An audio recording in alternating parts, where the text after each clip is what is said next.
Well, I'm glad I didn't run over it. And remain in custody pending extradition to the United States. Officials say the case is part of a nationwide crackdown known as Operation Take Back America, aimed at dismantling cartels and violent gangs. Earlier this year, the Trump administration labeled 8 drug cartels, including Tren de Aragua, as foreign terrorist organizations. And joining us to discuss the latest in the case of those 30 alleged gang members charged with drug trafficking, murder for hire, and more, we're joined by Zach Smith, a former federal prosecutor and now a legal fellow at the Heritage Foundation. Good to have you with us today, Zach. What do we know so far about the evidence supporting these charges? Well, thank you for having me on the show this afternoon. Look, we're just finding out the initial stages of this prosecution. These indictments just came down. Obviously, we saw the very shocking number of firearms that were put on display at the press conference. I also think it's notable that if you look at the types and calibers of those firearms, those very heavy weaponry that this foreign terrorist organization, this Tren de Aragua gang, was using to terrorize not only individuals there in Denver, Colorado, but also in Aurora and throughout the United States as well. And so I say kudos to the Trump Justice Department for bringing this case to indictment. They'll now have to do the difficult work of seeing it through to trial or getting guilty pleas on the table for many of these defendants. But this is a good and necessary first step to pushing back against the violent criminal organizations that have for far too long victimized and terrorized our communities. Yeah, describing this as a first step, what more do you think needs to be done in terms of addressing Tren de Aragua and other gangs' operations in the U.S.?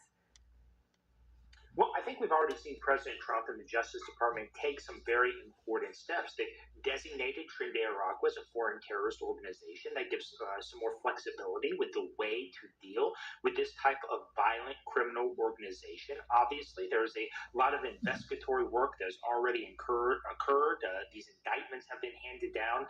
And so this is really the beginning of the public part of the criminal justice process, where now these defendants will either plead guilty or if they plead not guilty, these cases will be set for trial, and the arduous task of trying all of these defendants will begin. But based on the little bit that we saw publicly from this press conference, based on my own experience as an assistant U.S. attorney, a federal prosecutor, I suspect that these indictments would not have been brought unless there's rock solid evidence backing up these very serious charges.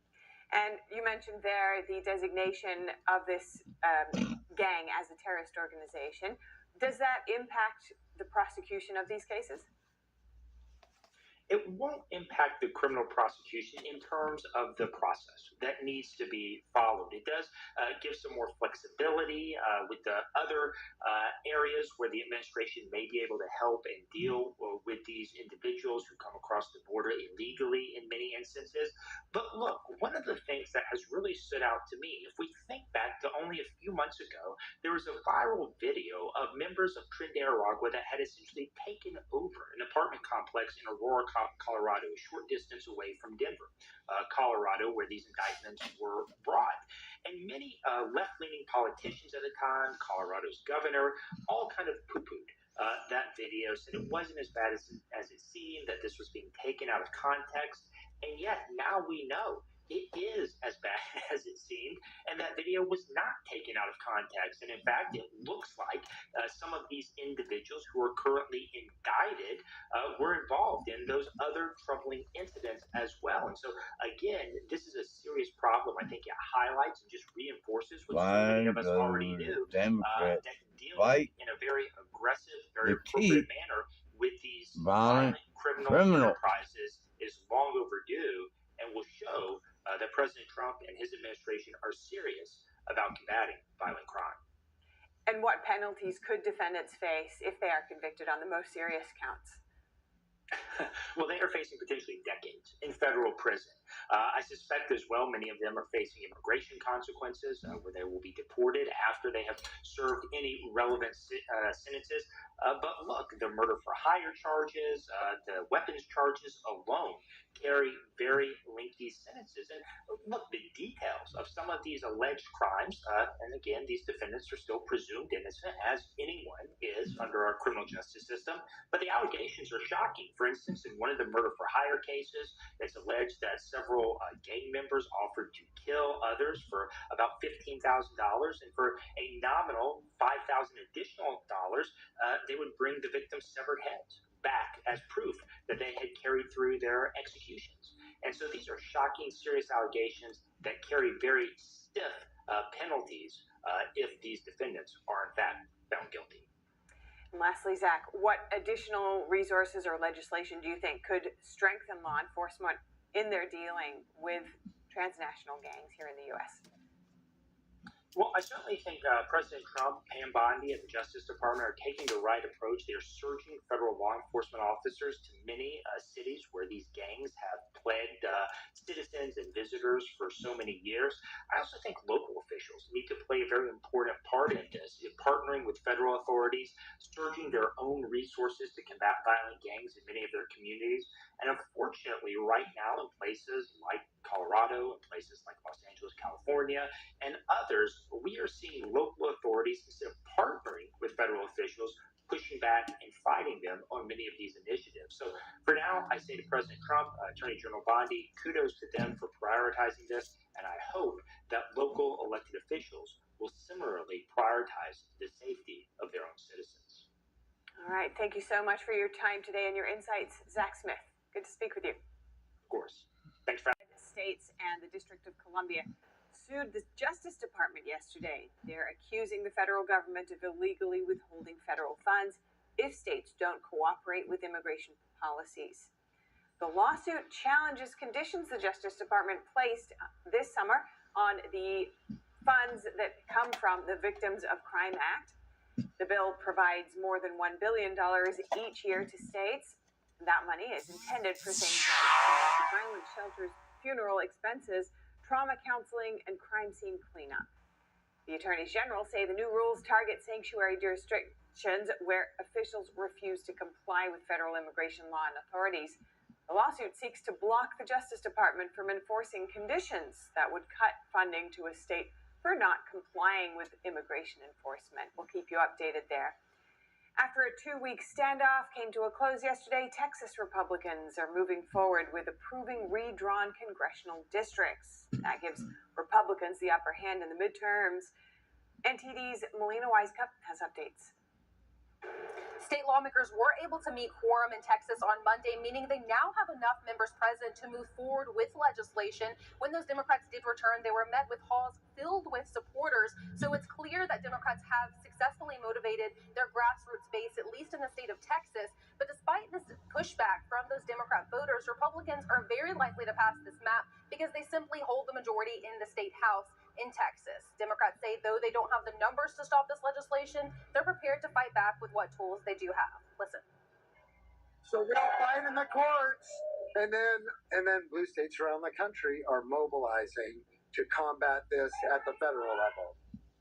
So in addition to these lawsuits that Democrats are filing to They challenge do it this all state the map, they're time, also and they levying other blue complain. states to try to offset those potential Republican gains in the state of Texas. California was the first to move forward with this effort. Lawmakers have already released a redrawn congressional map that would give Democrats the upper hand in 5 congressional districts, meaning that 5 sitting House Republicans could face tougher races for the midterms. Here's one of them. Looking at my state of California, I'm extremely concerned for what I consider to be a threat to democracy. Our voters spoke very clearly when they set up an independent citizens commission to do redistricting, saying that politicians should not be in charge of drawing their own district lines. And when you look at California, Illinois, Massachusetts, New York, they've squeezed out all Republicans they can possibly squeeze out. Now, the House Speaker in Texas has gavelled members out, and they're not expected to return until Wednesday. The governor says at that time they're expected to vote to approve this map, and he's expected to sign it into law by the end of the week. Reporting from Washington, D.C., Melina Wisecup, NTD News. Fight it, saying he will defend House Republicans and grow their majority. Governors from several southern states are sending National Guard troops to Washington, D.C. In this next story, they're joining President Trump's push to crack down on crime in the nation's capital, but local leaders say that the move is unnecessary. We've got those details for you next. Governors from Mississippi, Louisiana, and Tennessee are deploying troops to Washington to back President Trump's crackdown on crime. Mississippi Governor Tate Reeves announced Monday that 200 Guard members will head to the Capitol. In his statement, Reeves wrote, "Crime is out of control, and it's clear something needs to be done about it." Louisiana and Tennessee are also sending forces alongside earlier commitments from West Virginia, South Carolina, and Ohio. The additional troops join hundreds of federal agents already deployed across the city. D.C. Mayor Muriel Bowser has condemned Trump's action, saying it doesn't make sense.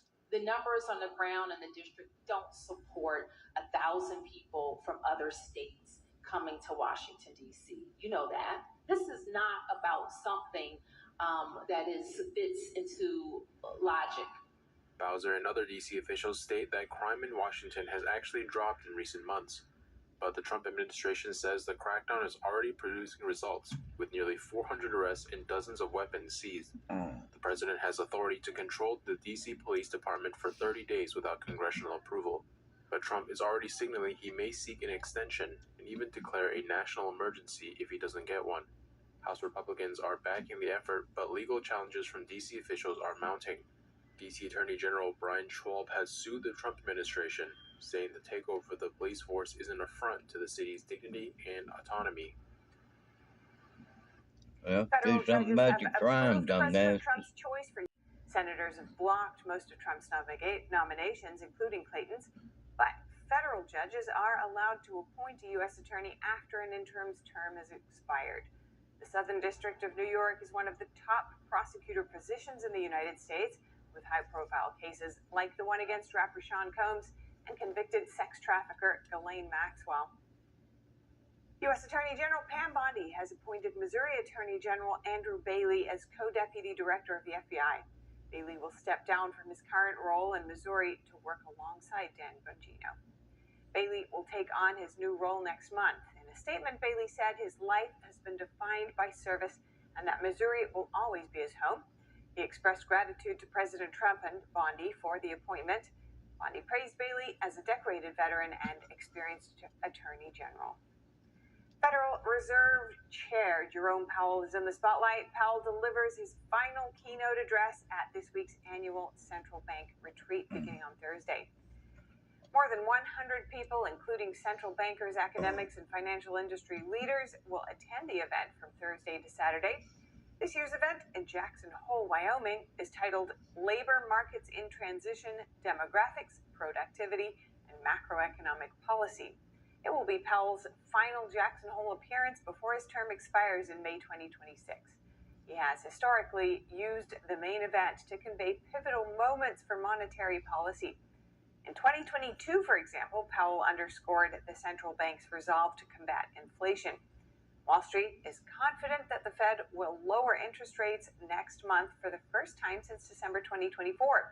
According to the CME FedWatch tool, there is an 83% chance of a quarter-point reduction. Air Canada has reached an agreement with its flight attendants to end a strike. The deal follows a walkout that disrupted plans for hundreds of thousands of travelers. Canada's largest airline said flights will start again this evening. Flight attendants walked off the job early Saturday after turning down the airline's request for arbitration. The two sides reached a deal with the help of a mediator early Tuesday morning. The union said the agreement will guarantee its members will be paid for work while planes are on the ground. Air Canada said a return to normal operations may take 7 to 10 days. Some flights will be canceled until the schedule is finalized. And Japan's SoftBank Foreign adversaries, such as Communist China. Lawmakers who introduced the bill say they want to prevent American technologies from falling into the hands of firms tied to the Chinese military. Following the historic peace talks yesterday, the Kremlin, Ukrainian President Zelensky, and other world leaders are sharing their takes on the negotiations. NTD's Daniel Monahan has a closer look. The Kremlin yesterday provided additional details of what was discussed in a call between President Trump and Russian President Putin as leaders seek to end the 3.5-year conflict. In this phone call, Vladimir Putin and Donald Trump supported the idea of continuing direct talks between Russian and Ukrainian delegations. Kremlin aide Yuri Ushakov called the conversation frank and highly constructive in nature. The call was made after a day of meetings between Trump, Zelensky, and other European leaders in Washington. Ushakov said that Putin and Trump agreed to maintain close contact with each other on the Ukrainian issue, and that Putin once again emphasized the importance of the efforts personally undertaken by Trump in seeking solutions that would lead to a long-term resolution in Ukraine. A major next step will be a meeting between Zelensky and Putin. German Chancellor Friedrich Merz says the pair are expected to meet sometime in the next 2 weeks. Merz says Zelensky expressed misgivings about having such a meeting with Putin without there being a ceasefire. Merz confirmed that Trump had already spoken with Putin and arranged the meeting between the two leaders with a trilateral summit to follow. The chancellor said Monday's multilateral discussion with European officials and Trump was a big success, exceeding his expectations. One of the key sticking points for a peace deal is security guarantees for Ukraine. Security guarantees will probably be unpacked by our partners, and more details will emerge. All of this will somehow be formalized on paper within the next week to 10 days, like I said before. Zelensky says major progress has been made on that front. It is important that the United States is sending a clear signal that it will be among the countries helping to coordinate and will also be a participant in the security guarantees for Ukraine. Zelensky says part of security guarantees for Ukraine is a package of U.S. weapons, including aircraft and air defense systems, worth $90 billion. The Ukrainian leader says Ukraine was ready to meet with Russia and that land issues would be discussed on a bilateral level with Putin. NATO Secretary General Mark Rutte says an Article 5 style arrangement for Ukraine was being considered. Article 5 in NATO dictates that an attack on one member constitutes an attack on all. Rutte called yesterday's talks very successful and said President Trump is a pragmatic peacemaker, speaking on Fox News. Encourage American youth to do this challenge. And the challenge is to do 100 push-ups and 50 pull-ups in any order you want in under 10 minutes. Hegseth narrowly beat RFK Jr. with a time of 5 minutes and 25 seconds to RFK Jr.'s 5 minutes and 48 seconds. The pair were also joined by members of the Navy and the Marines, with a Navy sailor and a Marine completing the challenge in under 4 minutes, with another Marine receiving a time of 2 minutes and 43 seconds. Afterwards, Hegseth and RFK Jr. extended their challenge to the chairman of the Joint Chiefs of Staff, General Dan Kane, as well as Transportation Secretary Sean Duffy. The friendly matchup comes amidst RFK Jr.'s Make America Healthy Again movement. And the Food and Drug Administration has approved. Hamas accepted this proposal after the President of the United States posted a very strong statement about this conflict on Truth Social yesterday. I would refer you back to that statement. As for this proposal that Hamas has now accepted, the United States continues to discuss it, and I'll let the President weigh in on it. Russian President Vladimir Putin has agreed to a face-to-face meeting with Ukrainian President Volodymyr Zelensky. This is just one day after a major meeting of European leaders with President Trump in Washington. For the takeaways from yesterday's Ukraine war meeting with top leaders, earlier I spoke with Armen Kurdian, foreign policy and national security analyst and retired U.S. Navy captain. Here is the interview. He more than earned everybody's confidence after the Iran-Israel masterclass. I mean, and so we just got to let the master do his thing. The fear that we have is all these other European actors that are going to be lying to President Trump along the way. I know that you got to deal with them, but they got a whole separate agenda. And President Trump had a Truth Social about this earlier. He said, I'm convinced if Russia completely surrendered and gave up all the land, that the fake news media and their Democrat partners would say this would be a humiliating day for President Donald Trump. And so just in closing here, Ambassador Whitaker, can you just give the audience some faith and confidence that America First will be resolutely defended, that we are going to have a commitment to this realignment of foreign policy while also in the pursuit of peace? Because our audience is a little bit uneasy, not at President Trump, not at you, but at the European actors that are trying to keep this thing unnecessarily going. Final thoughts, Ambassador Whitaker. My final thoughts, Charlie, are quite frankly, I think, President Trump represents the America First movement. I'm with him and have been there from the beginning, as you know. And so, we are fighting hard every single day for America First and for a resolution of this war. And I would not listen to a lot of the noise that you hear from the mainstream media and a lot of, kind of the chatter that's coming out of Europe, because again, that's not the deal that President Trump's going to cut. He's just going to see if he can get a deal done that is in the interest of the American people. Because again, this is not his war. It's not America's war. We're not fighting this war. And so ultimately, I think President Trump, like I mentioned, and I know you agree, has earned our trust to try to land this plane if it can be landed. He has. And in your discussions, just reiterate it. No U.S. troops. That is a very serious salvo here. That is the last thing that we need. Thank you so much, Ambassador Whitaker. Keep up the great work. You have quite a challenge ahead of you. Thank you. Good to see you guys.